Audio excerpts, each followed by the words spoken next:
Country music is a huge genre now, and we have the best artists in the world. I'm going to try and format this music festival as a television show.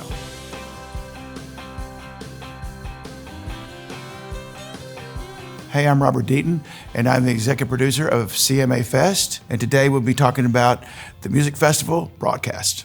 When I started my career, I started at Channel 2 here in town shooting news, and that's completely 100 years away from what I'm doing now. It did set a groundwork of being able to understand story, being able to understand narrative. You know, I was shooting news for 2 years. I'm able to go into a room and go, okay, here's where the camera goes, here's where the lighting goes. You know, to me, the photography of it all is still, I use every day. Whether you're doing a TV show or you just take a song, for example, there's gotta be an arc to it. There's gotta be an arc to the song. There's gotta be an arc to the music. You know, all that stuff I learned when shooting news. Any early artist experiences where you learned a lot during the music video career or things that you can take away from that part of your experience? What shooting music videos did for me was created that for me where I could visually see the music. And I know it taught me how to present it.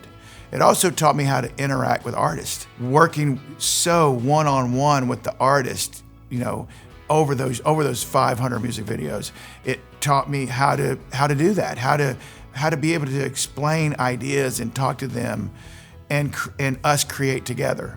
But music for me goes way back.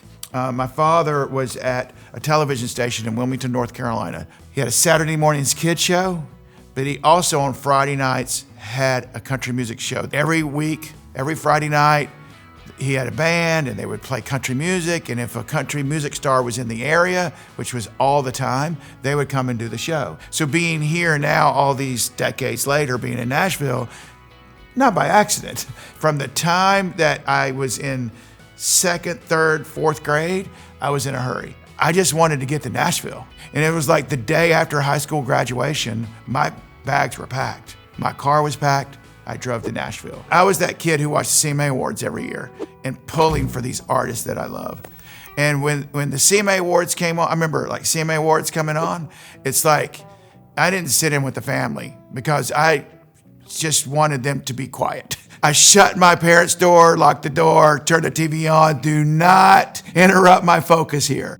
So you took your time, you're on the board, you've kind of listened to these people who you really look up to. Tell me the story when you finally decided to pitch the CMA Fest. Well, the music festival, which was then called Fanfare, had kind of run its course at the fairgrounds. And there was a discussion whether we should even have it anymore.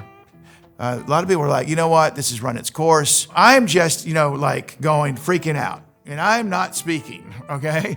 You know, I'm like, whoa, this is like, whew, really? And anyway, we voted to keep it, but we voted that if we're gonna keep it, we need to go for it. We need to go big or go home. They had decided at that point then, let's put it at Adelphia Coliseum at the time, which is now Nissan Stadium, and let's go for it. Let's go for it in a big way. Even though I was the television chairman, I still wanted to contribute. And so I'm going, honestly, only how can I contribute? I was just trying to fill a space. And so I decided, all right, I'm going to try and format this music festival as a television show. So the only way that I could I could figure out how to do it was actually go shoot it myself. I cut together like a 6-minute sizzle reel. And then myself, Ed Benson, and Joel Katz, we went to LA and we met with the head of CBS Network. I said, I could explain this to you, but if you will take 6 minutes and watch this video, then I think you'll understand what it is. We pushed play and it finished and Les goes, I get it, let's do it. Which was amazing. I mean, the easiest sell that literally, I've beat my head against the wall trying to sell shows and TV. Literally, it was like, let's do it. So we came back to the TV committee and they said, awesome, great. Now go find us a producer and director. So I went out to LA, I found a director. I went back to the TV committee, got to go back and find a producer. And it was Larry Fitzgerald. He was like, I have a problem. He goes, I'm gonna say that, Robert, came up with the idea. He went and shot the clip. Why is he not producing this? He knows all the artists.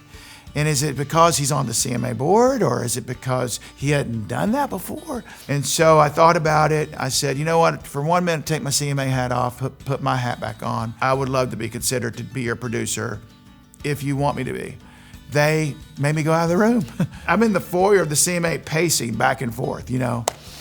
I wanted to do it, but part of me was like, I'm totally okay if they don't want me to do it, you know, because it's scaring me a little bit. They brought me back in, said, congratulations, you're the producer of the CMA Music Festival, and that's how I got my first network television show. Here's the reason why I felt like it was important to put this show on TV, was because at the time, country music is a huge genre now, and we have the best artists in the world. And also, we have probably more artists that are stadium acts than any other genre. But at the time, our artists, you would see them sometimes on morning television, sometimes at late night, and then you'd see them on the CMA Awards. We never got to see them performing to their fans. And so I wanted for the world to be able to see that. The second thing was, I felt like if we do it right and we can capture it, when you're watching it on television, you go, that's the party I want to go to. I want to be a part of that. After we got on TV, then the attendance started to rise. The other thing that I feel like is the most important aspect of growing the event is the foundation.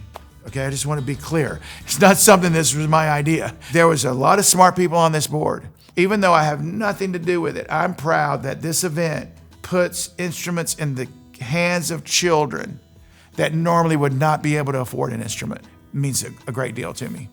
I'm gonna put you on the spot. Your favorite CMA Fest memory that you've had so far? Well, there's been a lot. Yeah.